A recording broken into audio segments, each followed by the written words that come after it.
Hi! In front of me is VIVO Y21s, and today I would like to show you how you can select and delete multiple photos at once. First of all, you need to open Albums app. Now select one of your albums, in my case Camera,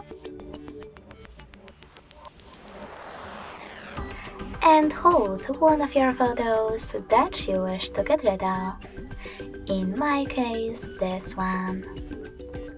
Now to select multiple, click on those three dots at the top right corner and tap on Select All at the top. To exclude some of your photos, just click on them.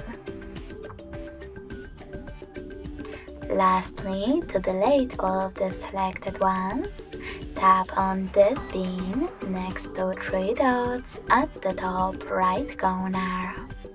So when I do that, and choose Delete in the pop-up,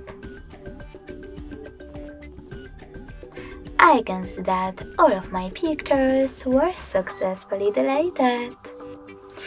Thanks so much for watching. If you enjoyed this video, smash that like button, comment, and subscribe. Bye!